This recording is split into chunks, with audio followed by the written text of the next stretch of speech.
Hello and welcome to Motors for the Masses, and today we are on the track car. Yes, the track car's finally getting started, seriously started, and we're going to go guns blazing on this one now. So I'm round at Paul's at PB Cars, and we are going to fit the engine mounts. Now, the reason why is for two reasons. One, because I want better engine mounts, and two, one of them is completely broken on here, so when you rev it, the engine rocks quite a lot, and I'll show you that in a minute. But for now, I've got competition engine mounts.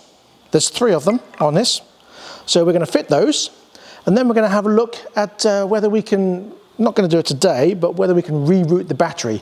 Because at the moment, it's got an induction kit on here, and it's in completely the wrong place. There's more hot air induction than cold air induction. So for now, let's roll the intro and get cracking.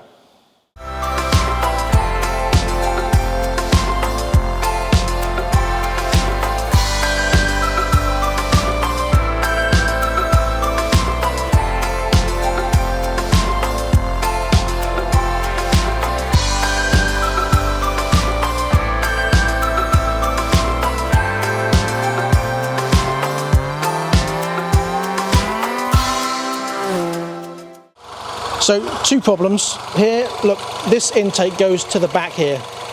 No good, because you're going to get heat coming off the engine straight into that. What you want is cold air intake, so I'm going to reroute that into the battery tray and have airflow going directly onto it. But for now, let me rev the engine and you'll see what I mean by the broken engine mount.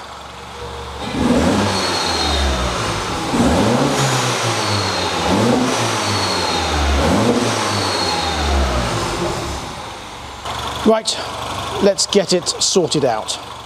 So one of the problems, it looks like the CV boot had come off and it's covered the wheel with grease. That's now sorted and back on, but there's a lot of oil in there, and it looks like possibly the sump gasket has gone on the sump as well. Easy fix, but 10-minute job, isn't it? Yeah. I do like a 10-minute job. So as you can see, it's very wet, and mostly in this corner, Paul was saying, is where it's leaking. So the mount that's broken is this one. As you can see here, look, there's a lot of movement in there, and there shouldn't really be any. And the one that replaces that is this one. These are Vibrotechnic ones, by the way. So that will go in there in place of that. So you're saying leave this one till last? Yeah. And do the top one first? Yeah. Okay, all right. It looks like as well that the supports for the exhaust have broken. I could do with strengthening that, but that can be done at a later date. Now this car has been, by the previous owner, decatted. That's where the cat should be, but it no longer is. Obviously, being on track, I don't need it. It would also appear that the exhaust mount at the back here is not mounted. That's doing nothing. The exhaust does move about, so I could do with putting something else on there. But I think the plan is to replace all this with a less restrictive box. Look at the size of that box, look. So something that's less restrictive on here. These springs are going to come out. They're a bit weak by the looks of it. They're a bit feeble, a bit small. Could do with some better springs and better shocks going in there as well. And of course the brake discs and pads are going to be changed and all. So the plan is to take this one out, and then you've got a bit more movement with the top 2 mounts. And now you can see here, look, how that does nothing. Look at that, look. Pointless, like a broken pencil.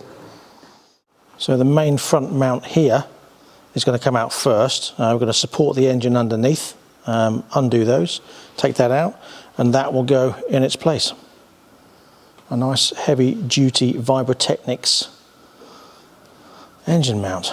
Nice.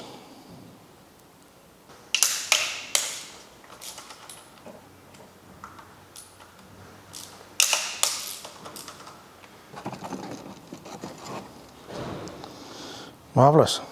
So that's the old mount to be replaced by that, which feels more substantial.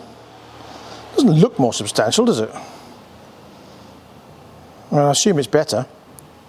Why is that a competition mount and that's a normal mount, and what's the difference and why is that better? You're the expert, why is that better? It feels heavier. It is heavier, isn't it? Is that a good thing? Shorter as well. Shorter. Okay, well, assuming that makes it tighter. More rigid, yeah. Right, okay, fair enough. Marvellous. Well worth the £4 million it cost me. Even that, feel the rubber on that. Why is that so? It's supposed to be like that. Yeah, ain't too bad. It's not split or pair of stereo, is it? Okay, just weak. So what is that torqued up to? It's not. It's just using it because it's longer than your ratchet. Oh, okay. There is probably a torque setting for it if you want, but. FT usually. Yeah, that's what I was going by. Yeah. Getting your sexy elbows in again. It's got to be worth something. So that's the engine mount in your words, thank you. So to fit the next one, the battery tray has got to come out. So this is the next one that's going in, which is under there. The battery tray is now out.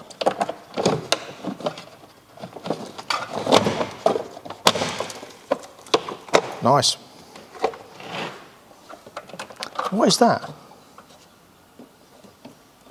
It's your headlight bulbs. Oh, is that like a regulator for the... I take it it's got non-standard bulbs. It must have. They've been fitted well and secured. Yeah, I like that. That's nice. Okay.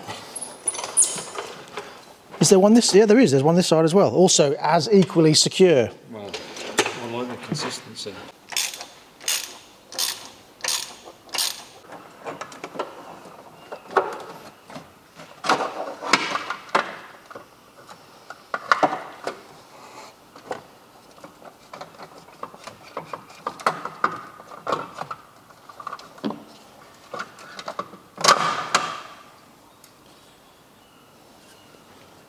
All right. So that's one engine mount out and one engine mount in. Again, a lot lighter. Oh, this one feels lighter now. So is this sort of kind of necessary or not really? All it does is that just clips onto it through there. Okay. So it goes onto that one. It's just not going to have one there, but it's not.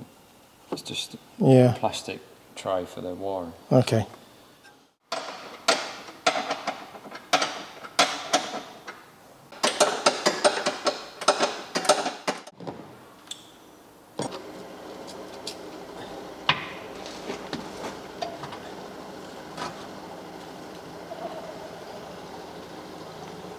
It's upside down. Huh? You can't see the label that says Vibrotechnics.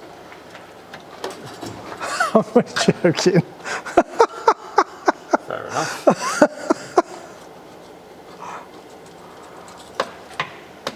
That's better. Apart from that, it's not much difference.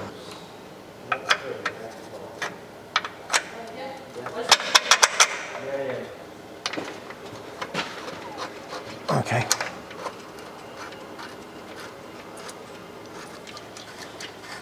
Okay.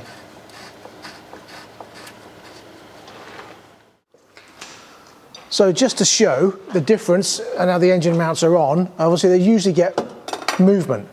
Even with a bar on, nothing, zero movement. That engine isn't moving at all. So, in your professional opinion, what will that do to the car on track? Make it more sturdy. So, should go around corners better? Yes. As I thought. Yeah, good. Brilliant. Right. Marvellous. Let me start it up and I'll give it a rev and you'll see from the top end. Okay, well I'm impressed, Paul, but what I'm not impressed about is your modification to the battery tray. I know I said I wanted to mount the battery somewhere else, but that just isn't going to work. So there we go, the engine mounts are in. I'm now going to start it up, give it a rev and see what difference that makes. If I can get in there. Do I need a clutch to start it? I don't know if I do.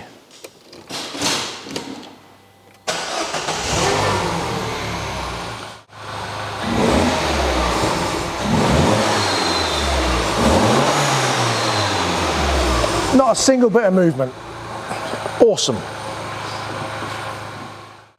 So there you go, the engine mounts are in. A massive thank you to Paul for getting that done.